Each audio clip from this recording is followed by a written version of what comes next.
Welcome to the Elaborate Topics podcast, where we focus on lab-specific strategies for medical laboratory professionals. We're proud to be the healthcare detectives that work behind the scenes to get the results needed to influence medical decisions. Let's grow together and jump right into the lab.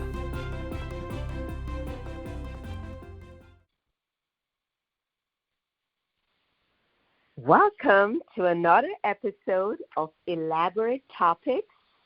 I am your host, Lona Small.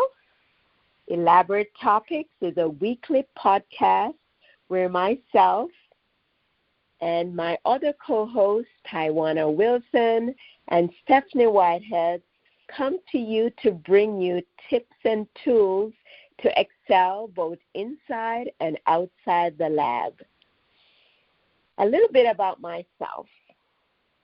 So I am a lab coach and trainer, and I coach clinical lab professionals to validate their importance, unlock their greatest potential, contribute and make an impact at the highest levels in healthcare. And today I'm excited about the topic that I'm going to bring to you because I am trying to create tools to help both lab leaders and other clinical lab professionals to be able to make that impact. And I know many times it's very difficult because we get so overwhelmed with so many things that are happening. So today I'm going to talk about reducing burnout, empowering your team. And for lab leaders and many laboratorians alike, the constant complaint is there's just so much to do that we find ourselves being pulled in so many different directions, and we're called to answer everyone's question, to fix everyone's problem, to put out everybody's flame, that so many times we may have goals to make that impact, or we may come to work with a to-do list, or we may say that this week this is what I'm going to do, and so many times you could go through a full week without touching anything on your to-do list because your time is spent with putting out fire and trying to hit that guacamole, as I said. And, it's like just trying to keep up with all the different things that keep coming our way. And so I had that problem, and I don't know any lab leader or anyone who have moved up in the lab space who have encountered that problem. But for me, I figured out a way, and it didn't just come by magic. It came through, for me, I've gone through a lot of leadership coaching and a lot of leadership training. And one tool that I was taught is to basically look at all the things that you have to do and put it into different categories. And for me, I had to quickly decide what are the things that I choose to do just me, and what are the things that I can automate, and what are the things that I can delegate.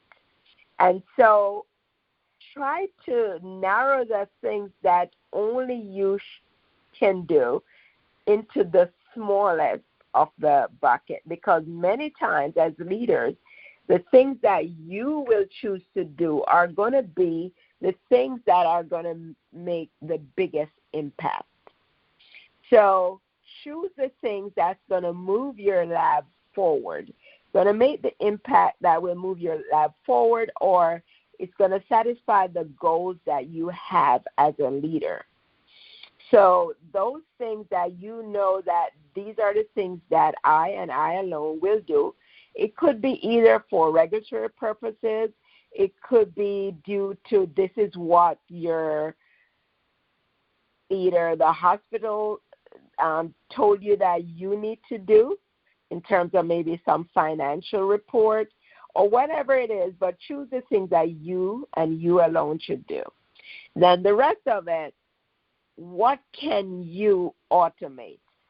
And when you think of automation, it doesn't necessarily mean that you're going to go out there and purchase a tool or come up with something expensive.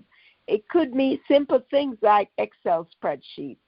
And for you, if you're not tech savvy, you could get someone, maybe an IT person, to set up things, set up formulas, set up things that you can just dump into a spreadsheet to get your report on a regular basis. So look at the things that you can automate. Then after that, what are the things then you can delegate? So some of the things that are automated can also be delegated. And I know one of the scariest things for a lot of us is delegation. Like, I don't feel comfortable asking people to do my stuff for whatever reason. I may be afraid that they may not do it right, or maybe, they're going to spend more time coming to me with questions that I won't even get my other job done, or they're not going to be fast enough, and all the different reasons why we are afraid to delegate.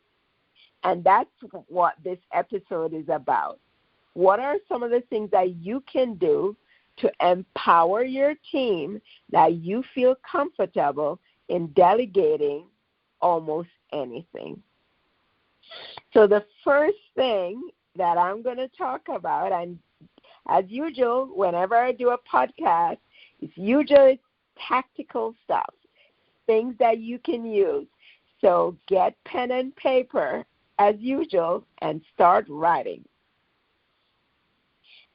I'm not going to tell you anything that you're going to have to go out and purchase. I'm not going to tell you about anything that you're not used to using. It's just how you're going to apply these things. So the first thing I'm going to talk about is SOP. Yes, as I said, nothing new. The handy-dandy SOP, which is not really handy-dandy because it becomes so overwhelming. And the SOP can be overwhelming to our staff, and it's because of the way we design them. So the first thing we're going to talk about is how do you lay out those SOP? And in order for your team to find it friendly or user-friendly or not to be intimidated by your SOP, it's important to write your procedures clearly and write it in such a simplified step-by-step way that anybody can open it and follow those steps, even if they've never done it before. Write it in a way that this comes first, this comes next, and it is in the sequence in which whatever you're going to show the people to do, it's going to be in those steps. Nothing about all the background detail that we find in these SOP that makes it so confusing that you can never find the steps that you need to take. It's, you don't want your SOP to be filled with all these theory. The goal of it is like, I should be able to go in and follow these steps and get this work done. So you can either use 1, 2, 3 step by step, or you could use a flow chart, something visual.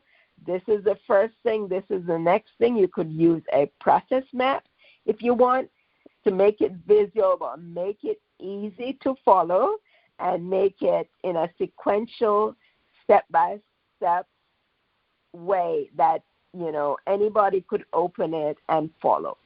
Involve your team when you're putting together your SOP so that the terminology or the language is easy based on the terminology that's used commonly.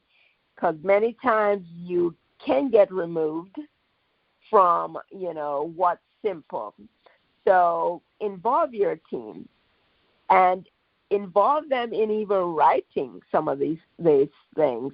And, they could help you write these SOPs.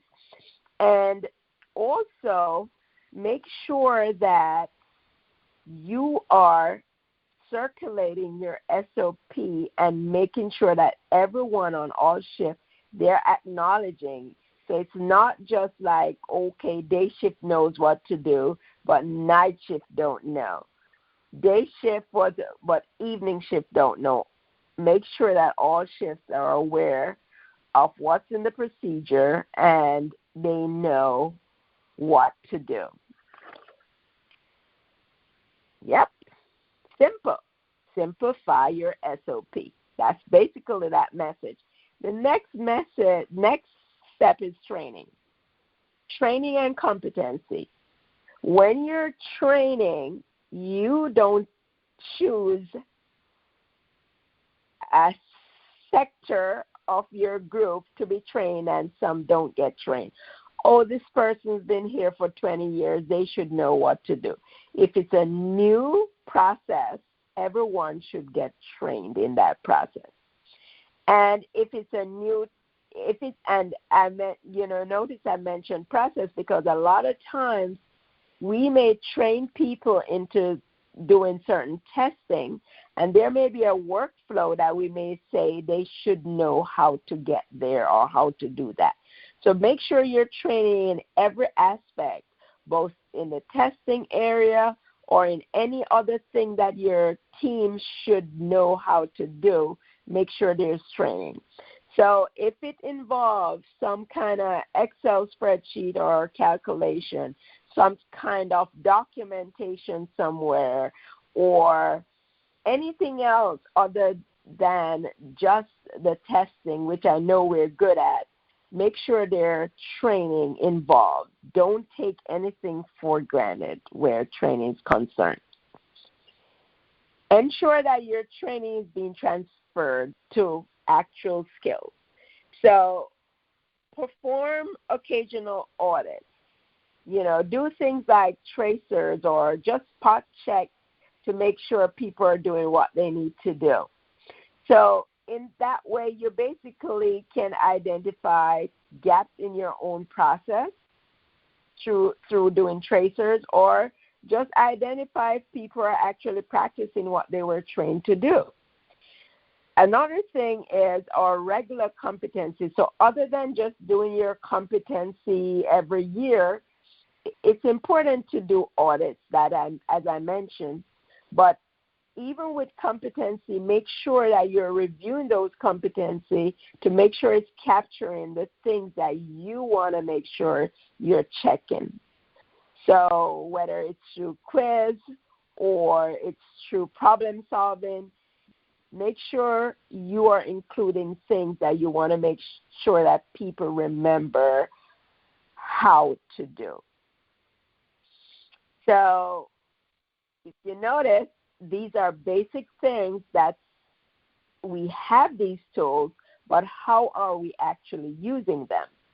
The next thing that I'm going to talk about is reward and incentivize. So making sure that everyone is trained, you're not taking things for granted, and you're actually going back to audit these training.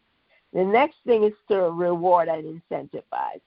So you're rewarding the things that you want to see. I always talk about rewarding the things that you want to see because a lot of times people give out rewards for the sake of reward. To say, well, I'm a good leader. But if people are not doing what they need to be doing and they're getting reward, you're basically validating their poor behavior. So say, for instance, you want to see more people support projects, get involved in extra projects. Then you're rewarding the ones that are involved in projects. And that makes that person, that's an encouragement for that person. It tells them that you appreciate what they're doing. And that not only tell them that you appreciate what they're doing, but it incentivizes them to want to do more. And that also serves as incentive for others who are looking on. So then you'll get more people involved in wanting to go the extra mile or wanting to support you in projects or support their own team. Another way to incentivize is through career ladder. And for my organization, they have career ladder in the MLS group where they move to CLS 1, 2, 3, 4. When you are at CLS 4, these are people who volunteer to do additional projects. And so you volunteer and you're consistent, then you get nominated and you go before a board, and all the things that you've been doing, that's read through, and HR is on the panel, and you have other people who select these CLS4 who will continue, and they get more pay. I'm not sure how much more, but there's a salary increase, and they're expected to work at a higher level than the CLS3s. And that's a great incentive that can be copied not only in the science group, but also for phlebotomy and processing. Just creating these career ladders are actually incentive. So that's reward and incentive. The other thing that prepares people who you delegate to is education. So a lot of times you might find people get frustrated when they're doing things, or they may be hesitant, or they may procrastinate. And a lot of times it's because they don't feel comfortable with what they're doing. Either they don't understand why they need to do it, or you may find people who don't perform at a certain level. And many times the bottom line is that they don't understand enough about what they're doing and why they need to do it.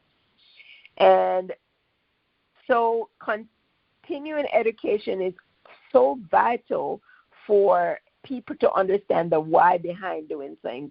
When people understand why they need to do it, you find that there's more engagement and there are more people who are willing to do their best at that task. And one example that comes to mind was in phlebotomy, where we were trying to monitor to make sure that they were collecting certain drugs within a certain time. These blood would be maybe like troughs and peak, or, a lot of times you have to get the trough before they can give the medicine. And a particular sector of patients where the transplant patients were being drawn for tacrolimus, and they had to get these medication at a certain time. Of course, that was a way to help to prevent losing these organ rejection. So we weren't getting the good compliance. And once we invited the experts from the unit to come and give a talk about the importance of collecting these drugs and why and what's going on with these patients who are transplant patients, and the medication that they have to be given in order for them not to reject these organs, and understanding the why behind that, that made a big difference with phlebotomy and how they performed with this group of patients, where they would go and get those patients first.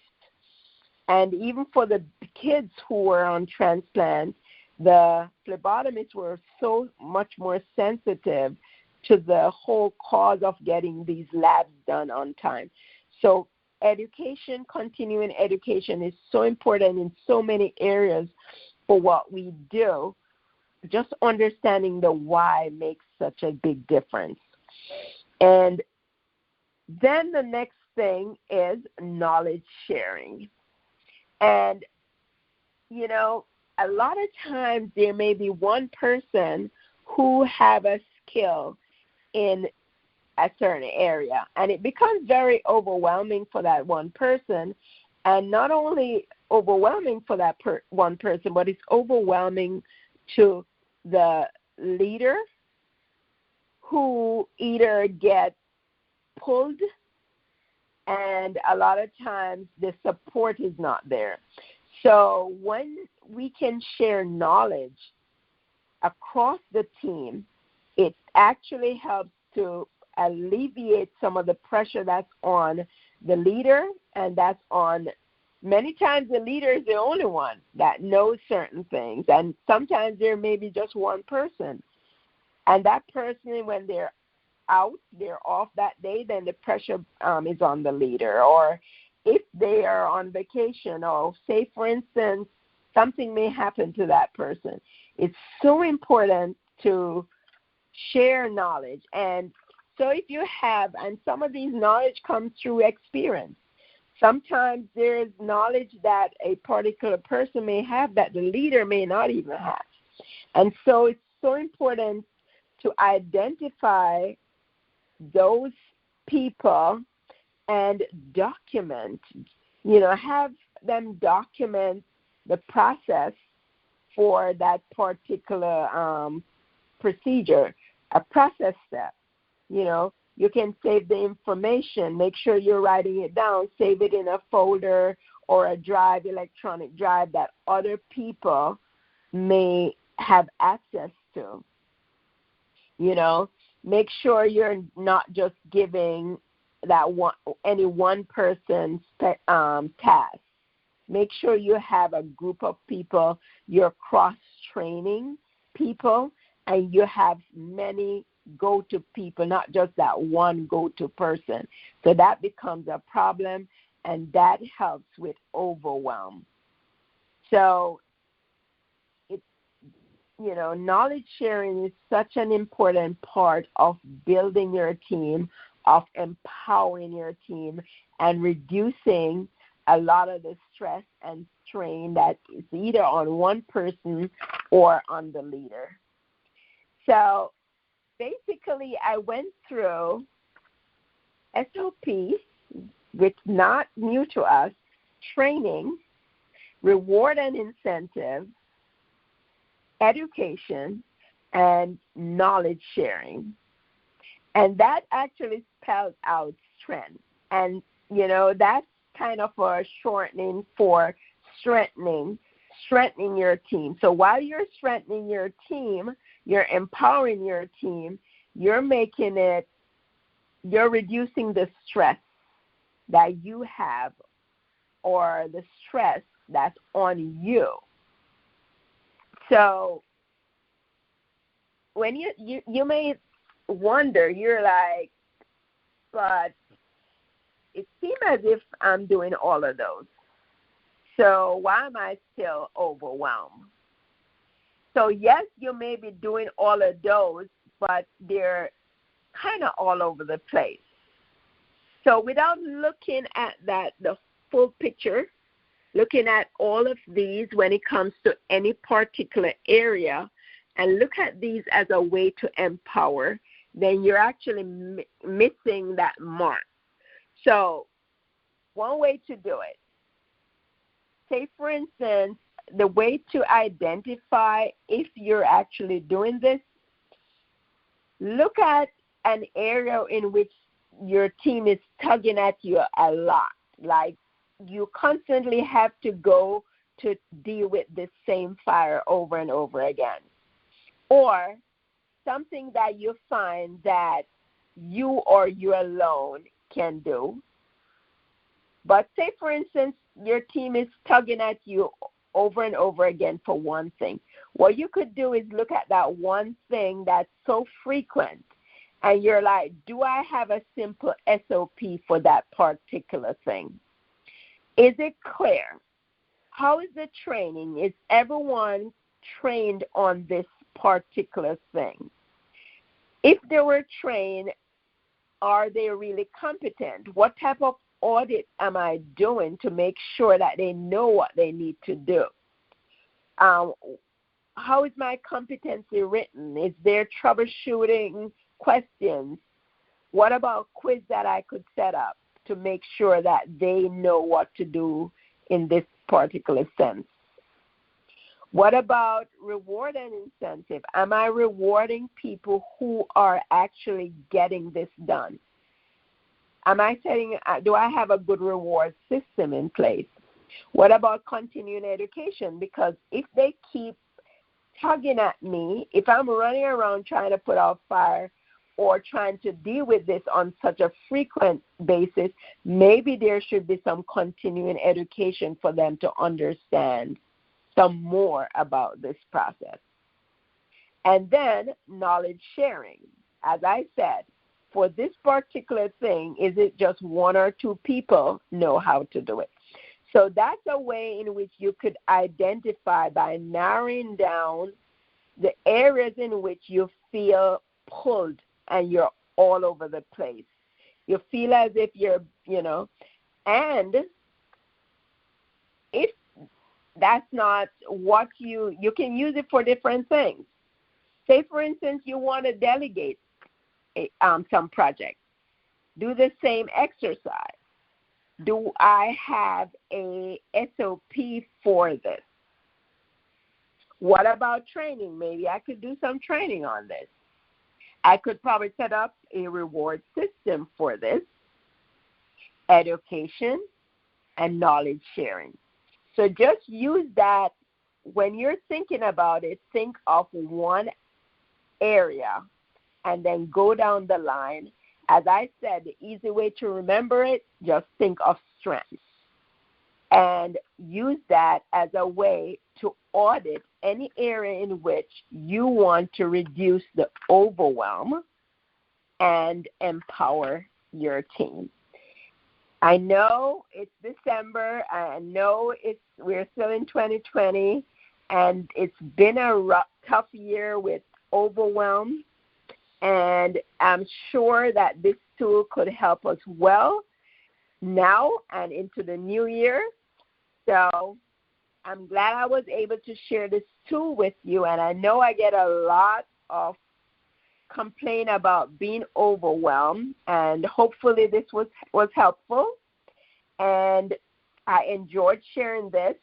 And if you want to listen to other episodes, you can listen to other episodes of Elaborate Topics on directimpactbroadcasting.com and any of your favorite podcast platforms. And you could send an email to us. Our email address is elaboratetopics@directimpactbroadcasting.com.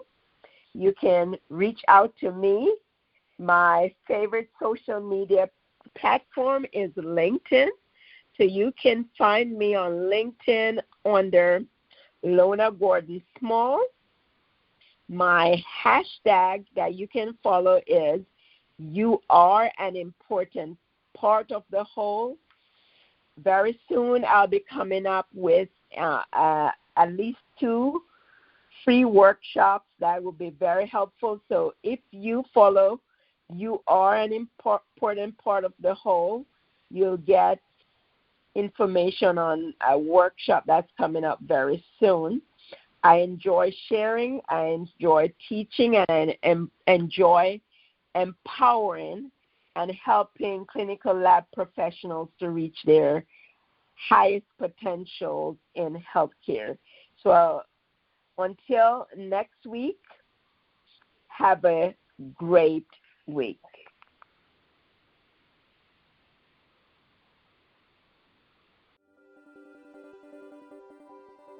Thank you for tuning in to another episode of Elaborate Topics, where your hosts discussed relevant strategies for laboratory professionals. Please subscribe to this podcast on your favorite podcast platform and listen to us on directimpactbroadcasting.com. Stay tuned for another episode with information you can use to excel in your laboratory career.